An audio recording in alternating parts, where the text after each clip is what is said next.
Hi guys, welcome to my channel where we talk about everything from tech to films and all the fun stuff in between.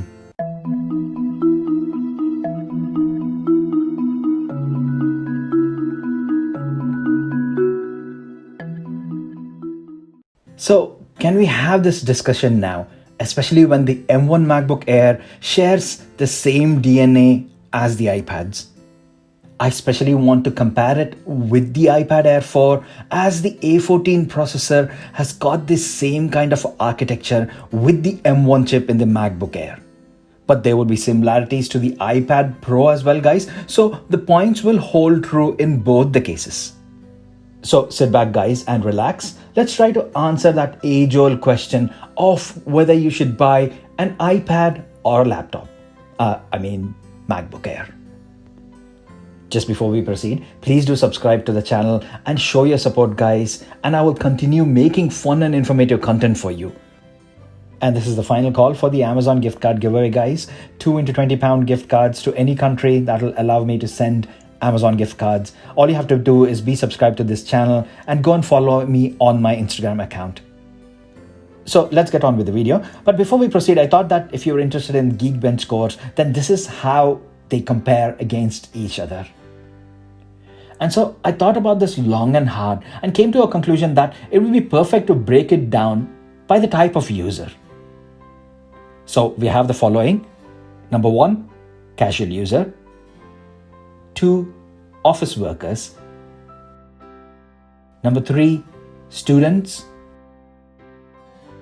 Number 4, graphic designers.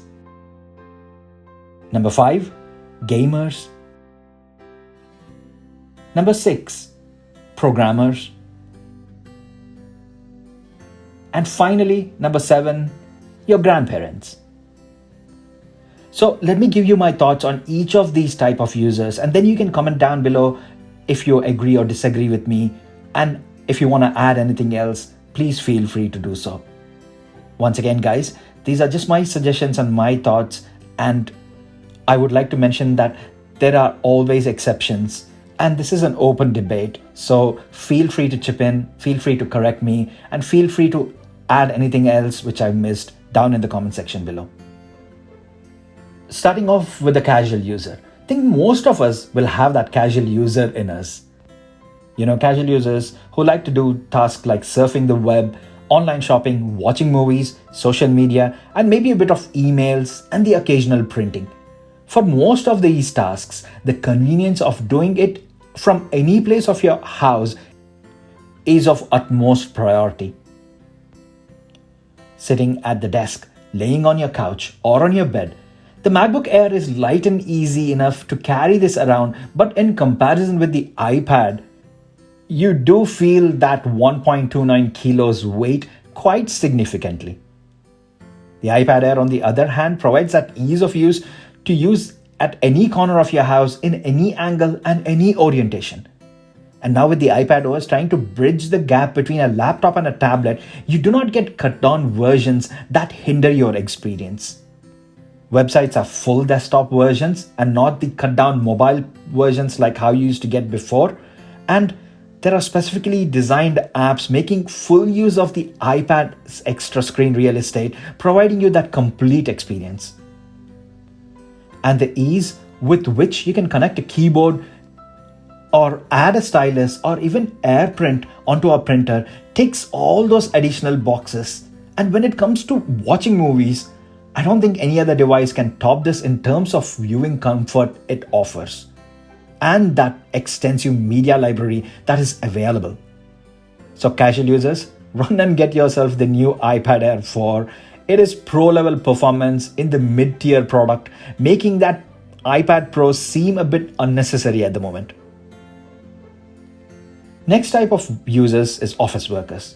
Number crunching, spreadsheets, PowerPoint presentation, proposals, all these types of work which demands a complete package with keyboard, trackpad, and mouse pointer support. True that you can add all these accessories onto an iPad, but having them built in natively and having that pinpointer mouse precision works wonders here. The iPad tries its best to extend support here by having apps optimized for touchscreen and adding mouse support and even a keyboard dock which adds trackpad support, but it still cannot beat the efficiency which a MacBook can offer for all that tasks. And working with iPad OS for those tasks is a bit uncomfortable. So the MacBook Air here stands as the perfect choice. And the new M1 MacBook Air will offer you enough power, flexibility, and battery life to simply lap up anything you throw at it and then some. It really is the perfect device, and you do not need to spend any more than that $999 price tag for that entry-level model similar to the iPad Air 4. The base level device is more than capable this time, unlike before, thanks to that super efficient M1 chip under the hood. Next is an interesting group of users, students. Honestly guys, here my head says go for the MacBook Air, but my heart says get the iPad Air 4. Seriously, for one reason, which is the ability to do this. Rough note taking. Wish I had this kind of a device when I was at uni. Really, you can add a keyboard if needed, but taking notes, jotting down stuff, and never running out of paper, and even taking picture of the lecture or your blackboard and making your own comments, the iPad Air clearly wins here. If you're a computer science student, then guys, you still need a MacBook Air. We will deal with that user type in the programmer section further into this video, but for most other majors, you can really work wonders using the iPad Air 4. The ease of use, ease of carrying it around, and a wealth of ebooks simply adds all that value and really is a better choice. Next up is graphic designers, people who live and work around the Adobe suite of apps or the iLife stuff. See, Adobe stuff is quite heavy. Actually, based on my personal experience, we had to get our designers MacBooks as Windows wasn't handling animated GIFs, which had to be super smooth. Now the touchscreen control of using the Apple Pencil to enhance your photos is brilliant, but the extra power of the MacBook Air and running full desktop class version of Adobe Suite does provide added advantage. Here guys, I know most pro level users already know what device to use, so guys, my discussion is aimed at beginners and students. And all you pro level guys, you can comment down and let me know if I did miss anything. Next is gamers. The clear path here is to branch these users into two groups, casual gamers and hardcore gamers. If you're a casual gamer, someone who would love to just sit back whenever possible and have a go at a few rounds of Temple Run or Angry Birds or even Candy Crush Saga, then the iPad is for you. The iPad sure does bring some console level games onto it, and you can even hook up wireless controllers to play them, but again, proper games like Tomb Raider or something like Uncharted or Last of Us, I don't think they will be making their way to iOS anytime soon. I know you can play PUBG or Call of Duty Mobile on the iPad, but I got taken down mercilessly within few seconds as it is hard to play with the touchscreen, especially for me guys, and those games do not support wireless controllers for some reason.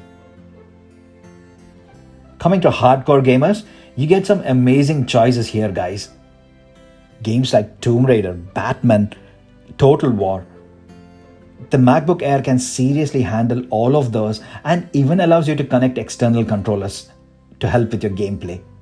The catalog is a bit shy at the moment, but considering the popularity of M1 chip-based Macs, there's sure bound to be many more interesting games in the future. Next is programmers, a group whom I closely identify with. See, I really love the iPad, but being able to run MySQL Server or WAMP server, or write and test code, or simply inspect web elements in Chrome to test style changes. This is where we live at, and sadly, the iPad is not there yet. So for all you computer programmer students, MacBook Air is the way to go. And finally, the sweetest group of users, your grandparents and possibly your parents. I'll have to mention my personal experience here guys. I came into contact with a retired couple recently and they wanted me to fix their old Windows laptop. It was almost on its last legs, but I managed to fix it, and the gentleman, who is of my granddad's age, asked me if I could recommend a computer or a tablet. Now, the main usage for them is checking emails, printing, video calls, as they are part of a charity group, and then the usual video chat with their family, watching movies, and browsing the internet. The local PC World store advisor told them to get an Android tablet. It's less expensive comparatively, but the ease of use is at most crucial here, guys. So I helped them buy the iPad Air, set it up along with a cheap 40-pound wireless printer, and told them to use it carefully for 14 days as it can be returned if they didn't like it. I checked with them a week later and they both loved it so much that they didn't turn on their laptop even once. Being able to read news via Apple News app in his back garden sipping tea was the thing which he loved the most, and he said that he wouldn't trade that for anything else. All this was last year, guys, so before the lockdown, and yes, it was the iPad Air 3 which I helped them buy. So you see, ease of use, years of software support, and an excellent app ecosystem are the utmost important things to consider when you're buying for your parents or grandparents. I know Android tablets offer more value for money, but the iPad still rules when it comes to ease of use, years worth of software updates, and the app ecosystem like no other. So do consider that when you decide to buy it for your folks, guys. So there you go, guys. I think I covered most of the user types. If I did miss anything, please do comment down below and let me know. Coming to my decision, if you ask me, I would always recommend to buy both the devices if possible. You can get all the flexibility and portability of the iPad Air 4, and then with the M1 MacBook Air, you get an amazing all-rounder powerhouse. But if I had to pick one, then it will be the M1 MacBook Air. See, even with all the updates and features of iPad OS, the iPad Air still cannot compete with the MacBook in terms of the power and the desktop class operating system, which will suit for all your computing needs. Yes, guys, I said it. I'm going to sacrifice my all-time favorite iPad for the M1 MacBook Air. So that's it for the video, guys. Thanks a lot for watching. And if you like my video, please hit that like button and also do subscribe if you liked it furthermore to help my channel grow. The Amazon gift card giveaway details are down in the description box below, and I will be picking 2 winners this weekend and will post it in my next video. So that's all for the video, guys. Thanks a lot for staying with me until the end. I will see you in my next video. Bye for now.